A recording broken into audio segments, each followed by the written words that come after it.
우리 함께 인사 나누시겠습니다. 사랑합니다.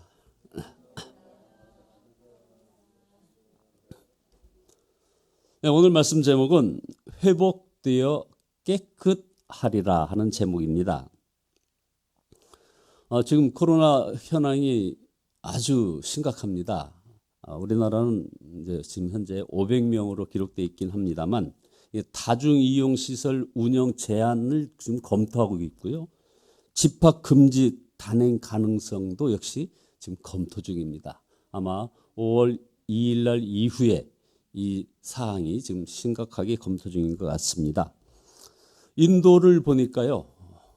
어제 뉴스에 보니까 하루 코로나로 인해서 사망자가 2,000명이 넘어가지고 이들을 화장하는 화장터에 굴뚝이 녹아내리는 그런 상황까지 갔답니다.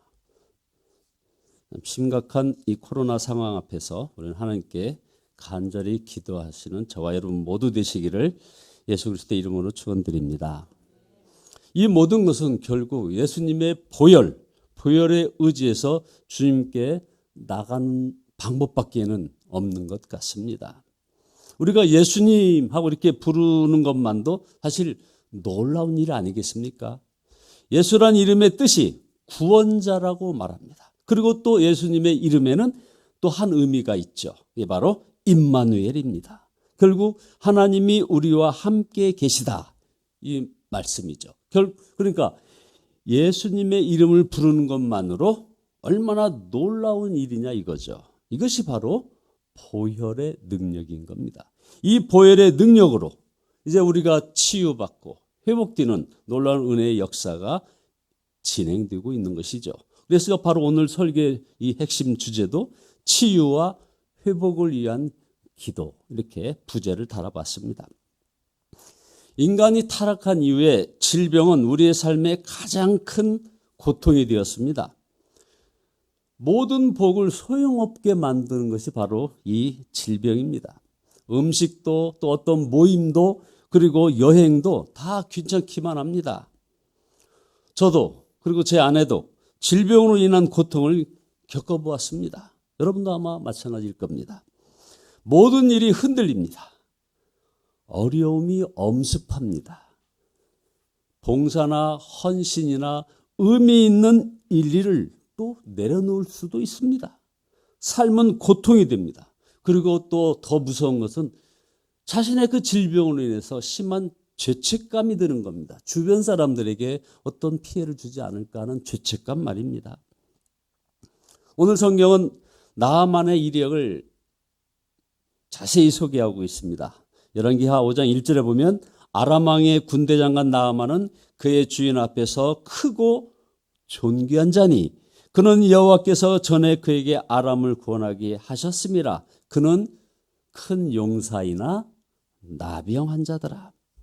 자, 보십시오. 잘 소개를 하다가 마지막에 나병 환자이더라. 이 말이 뭡니까? 이 말은 앞에서 언급한 모든 것이 다 헛것이 되었다라는 그런 말씀이죠. 그러나 감사한 것은 하나님께서 우리가 병든 것을 긍휼히 여기신다는 것입니다. 참으로 감사한 말씀이 출애굽기 15장 26절에 나는 너희를 치료하는 여호와니라. 그래서 오늘 바로 이런 치유의 말씀을 전하려고 하는 것이죠. 물론 하나님께서 치유하신다고 하나님을 마치 의사처럼 대하면 안 되는 겁니다. 우리가 의사를 만나면 아픈 증상을 이야기하고 검사를 하고 치료받으면 끝입니다. 의사는 우리의 어떤 영혼 상태라든가 믿음이나 기도, 특별히 회개나 순종에 대하여 확인하지 않습니다. 그러나 그저 몸이 아픈 것을 치료하면 끝입니다. 그러나 하나님은 다릅니다. 우리의 몸뿐만 아니라 더 중요한 영혼까지 치료하시는 분이 바로 우리의 하나님이시라 이 말입니다. 육신의 생명뿐 아니라 영생을 내다보십니다. 그래서 예수님이 병을 고치실 때마다 늘 하는 그 순서가 죄사함을 먼저 주셨습니다. 마가복음 2장 5절에 보면 예수께서 저희의 믿음을 보시고 중풍병자에게 이르시되 소자야 내 죄사함을 받았느니라 하시니. 당시에는 물론 이 죄 때문에 병이 오는 것이라는 그런 생각을 가졌던 시절입니다. 병보다 죄가 더 큰 문제임은 또 분명한 것이어서 이 말씀을 더욱 강조하셨던 것이죠. 여러분, 죄짐이 가장 무섭습니다.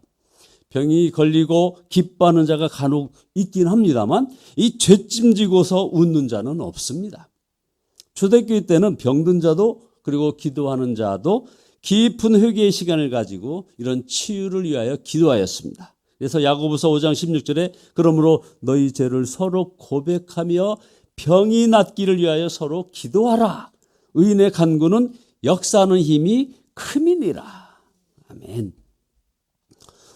물론 어떤 교인들은 늘 하나님의 기적을 보고 막 듣습니다. 그러나 또 어떤 교인들은 하나님의 기적에 대하여 아무 말도 듣지 못합니다.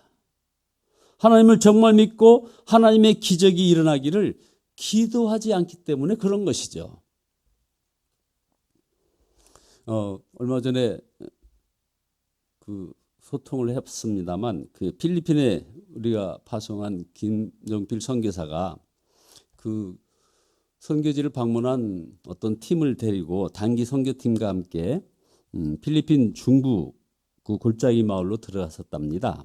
전도 여행을 같이 실습 삼아 들어갔던 것이죠.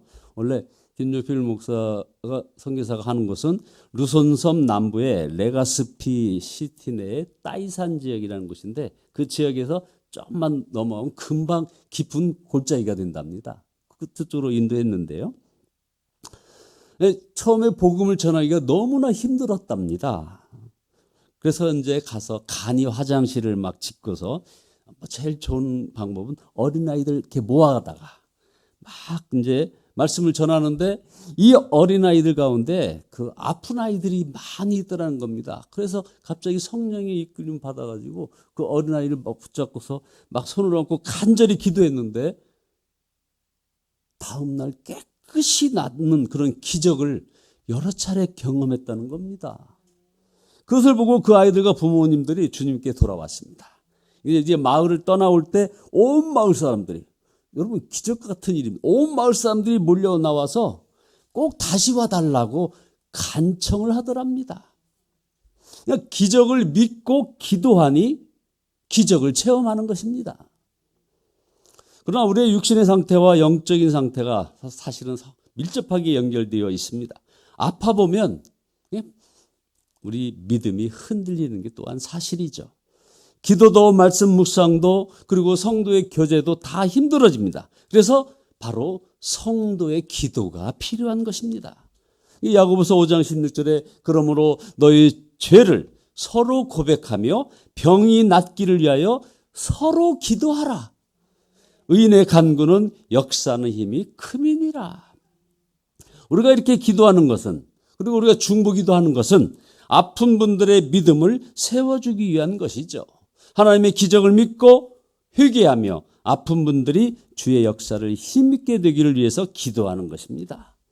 우리가 오늘 설교 후에 이제 통성으로 이런 아픈 분들을 위해서 기도하는 시간을 갖게 될 것입니다. 그때 여러 가지 만성 질환, 고혈압, 저혈압, 당뇨병, 허리디스크, 뼈 질환, 이 모든 질환들이 우리들의 기도로 해서 주님의 보혈로 그 공로에 힘입어 깨끗함을 받는 은혜의 역사 있기를 간절히 축원드립니다. 둘째로 나아만이 엘리사에게 왔는데 엘리사가 나와보지도 않고 종을 내보내서 요단강에 가서 7번 목욕하라고 했습니다. 그때 나아만의 반응이 어땠습니까? 우리가 성경을 다 읽지 않았습니다만 그 나아만의 그 반응은 일부러 지금 말씀으로 소개하려고 읽지 않았습니다. 그때 나아만은 불같이 화를 내고서 돌아가려고 했습니다. 이렇게요. 11절에 나아만이 노하여 물러가며 이르되 내 생각에는 그가 내게로 나와 서서 그의 하나님 여호와의 이름을 부르고 그의 손을 그 부위에 흔들어 나병을 고칠까 하였도다.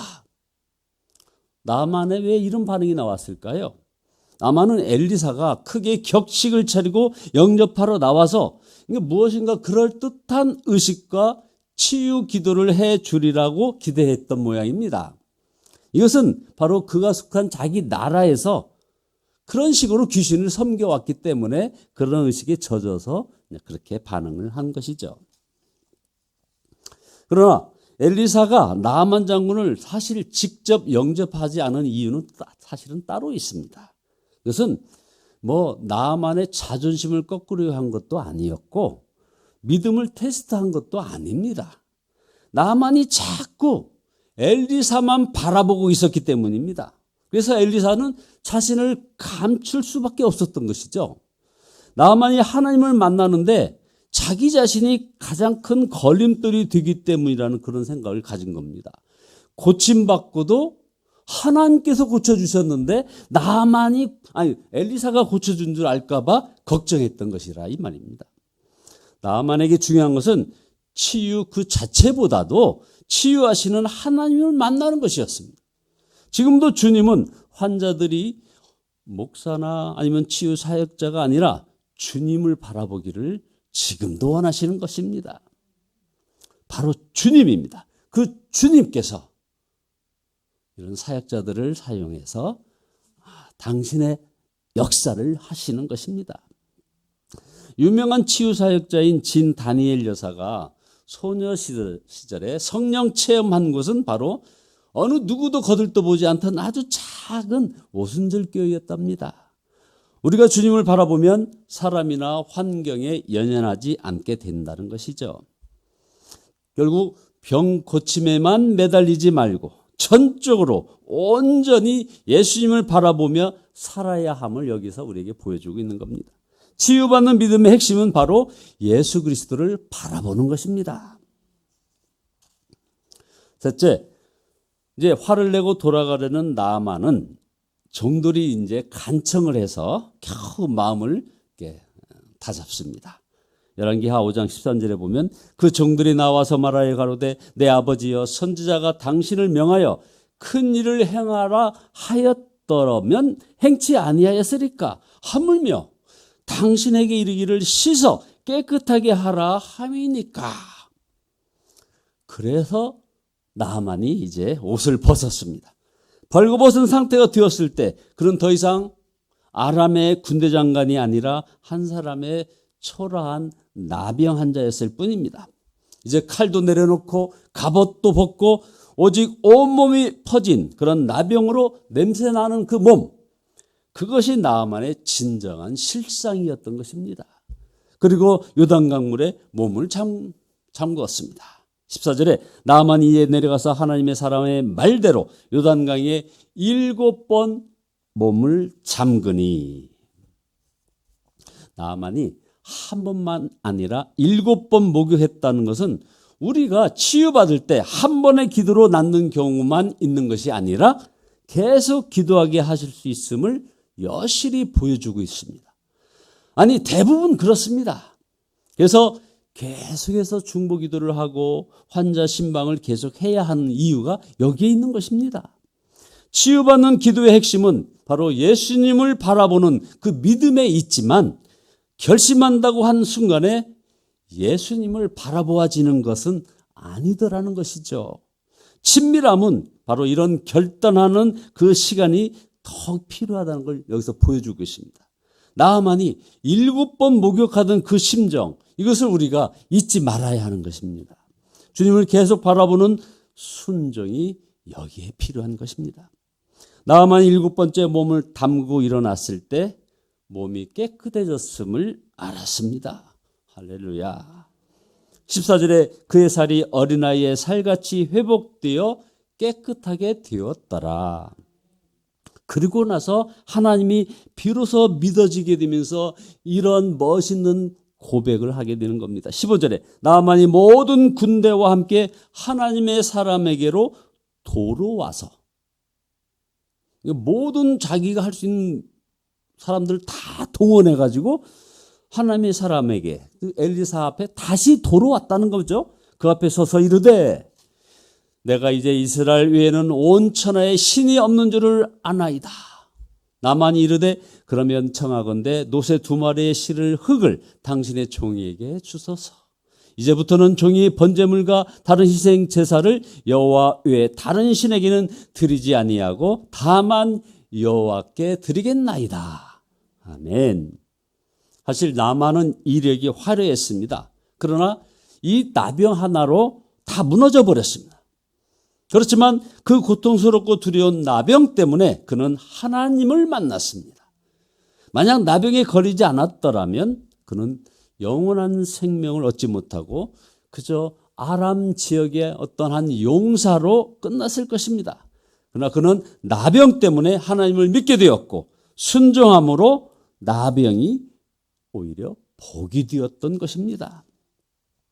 나병이 고침받지 않았지만 예수님을 믿고 구원받은 사람들도 사실은 또 많이 있습니다. 그 유명한 다미안 신부 같은 이런 분은 전도하려고 일부러 나병이 생기기를 원했던 그런 사람도 있지 않습니까? 몸은 아프지만 건강보다 더 큰 은혜를 받고 있음을 여러분 믿으시기 바랍니다. 하나님의 은혜의 역사는 그래서 순종으로 얻어지는 것입니다. 주님이 함께 하시는 것과 주님의 역사가 일어나는 것은 별개인 것 같습니다. 바로 여기에 순종이 열쇠입니다. 여러분 가나 혼인잔치집에 주님이 함께 계셨어도 여러분 거기에 포도주가 떨어지는 일이 있었습니다.